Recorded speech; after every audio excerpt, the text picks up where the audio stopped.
What's up everyone and welcome back to the MMA Zone. Today, let's get started with TJ Dillashaw weighs in on Conor McGregor withdrawing from USADA pool. Conor McGregor has continued to dominate headlines despite fans having little idea of when the Irish superstar will be returning to the cage. With McGregor likely forced to go through 6 months of testing prior to returning to the octagon, it'll be some time until the former two-division champion returns to action. In the meantime, his removal from the USADA testing pool has created quite a bit of controversy. On one hand, some fighters feel as though it's okay to exit the pool to do PEDs as long as they pass the 6-month testing period before returning. On the other hand, many don't think a fighter should be able to juice at will before re-entering the pool. Former bantamweight champion TJ Dillashaw is one of the former. He believes that with the 6-month testing period, it doesn't matter if a fighter uses PEDs to heal up because they have to pass multiple tests before returning to the octagon. He spoke on a recent episode of Brendan Schaub's Food Truck Diaries to give his thoughts on the situation. And even if he were to take steroids to recover himself, he can't compete with it in his system. So he's not going to have any kind of advantage from taking what he's taking. All he's doing is healing. Yeah. You know, if you're telling me that a guy can't heal that's going to make not only himself but the UFC hundreds of millions of dollars, it makes no sense not to. That's why I think the UFC hasn't really commented on it. Like, yeah, you know, they Conor loophole. Well, he's not doing anything wrong. Dillashaw, of course, also removed himself from the USADA testing pool recently when he announced his retirement. Despite that, he left the door open to a return depending on how things go with the health and cannabis business he's involved in.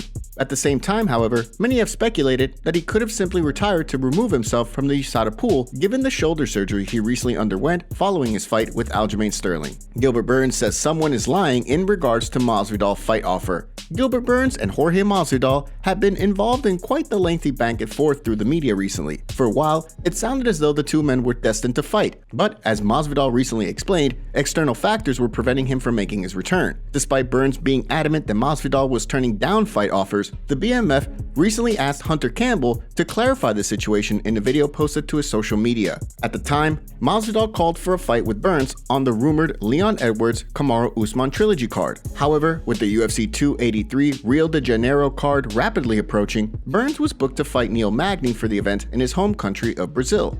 Masvidal is now the odd man out, and Burns wants to know whether the UFC was lying or if Masvidal was lying about the failed matchmaking situation. He spoke backstage at UFC 282 saying, "He was lying for sure, or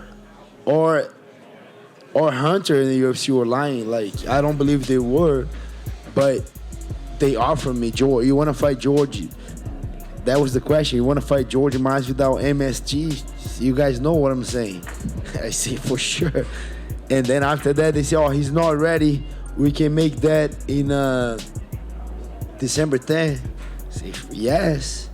According to Burns, after he agreed, he was then told that Masvidal would fight him in Brazil, something that he doubted at first. After some reassurance, Burns began to think a fight between him and the BMF was finally going to happen at UFC 283. When things fell apart, it was Neil Magny who stepped in to be his huckleberry. With just over a month to go before that fight, how do you see things playing out when Burns and Magny square off? CSAC bans back-to-back nights for judges on opposite ends of the country. After Douglas Crosby's wild weekend of controversial judging, the California State Athletic Commission is no longer allowing judges to travel across country to work back-to-back nights. The news, of course, comes after Crosby worked Bellator 289 on the East Coast on Friday before then flying to Las Vegas to work the UFC 282 pay-per-view card on Saturday. His first night of work, Crosby was criticized online for awarding Danny Sabatello a 50-45 decision over Rafion Stotts in an interim title fight. The way UFC bantamweight champion Aljamain Sterling saw things, the scoring was some of the worst he's seen in recent memory. The following night, Crosby sat cage side for UFC 282 when he scored the Paddy Pimblett fight in favor of the Scouser rather than Jared Gordon. When fans made the connection between Crosby's poor judging on Friday night and his poor judging on Saturday night, there was immediate outcry.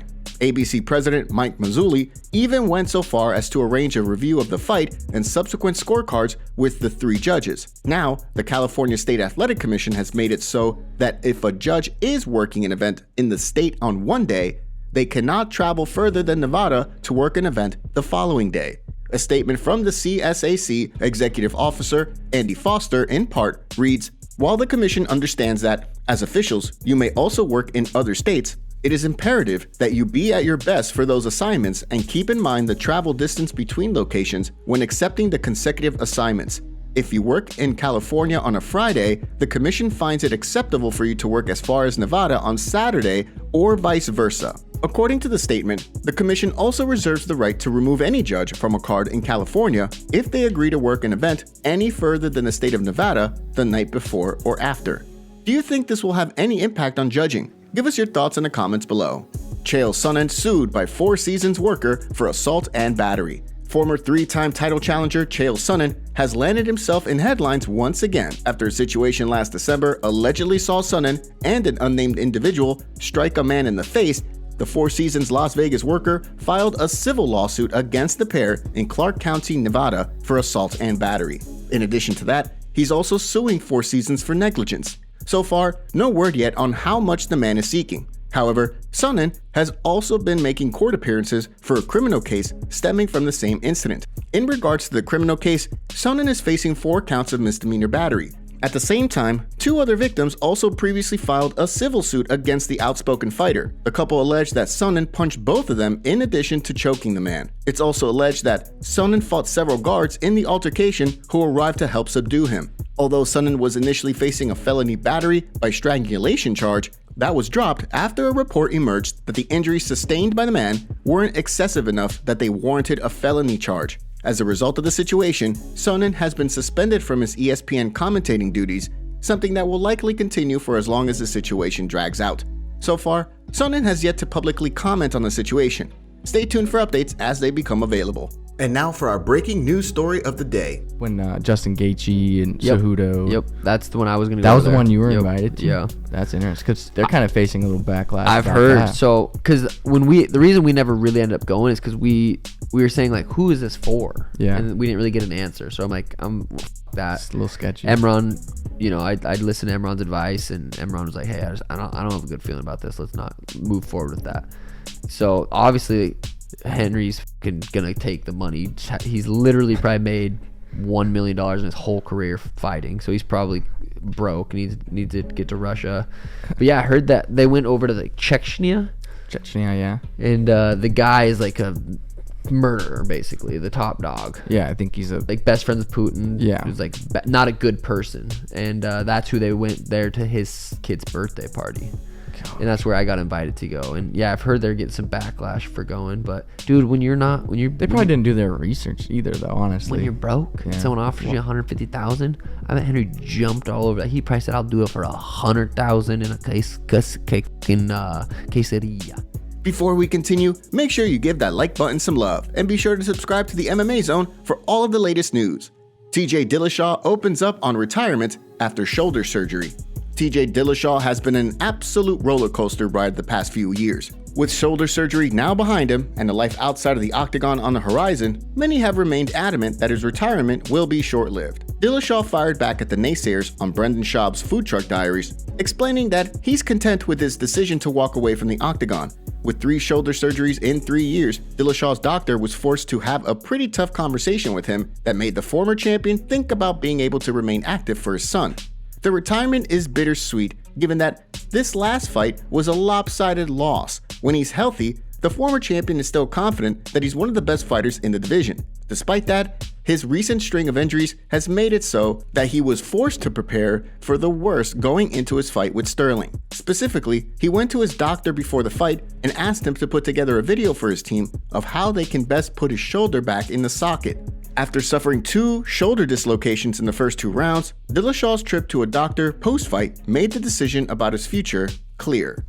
You know what I mean? Like, I went and saw the doctor. I was like with my son and just everything going on, and just like, this, I'm done, you know? And so I just like wrote a letter to Hunter and told him, like, hey man, I'm just gonna thank you for what you've done for the sport and the platform you've given me and the name I've been able to build because of it, but it's just too much. I'm out right now. I think that's cool.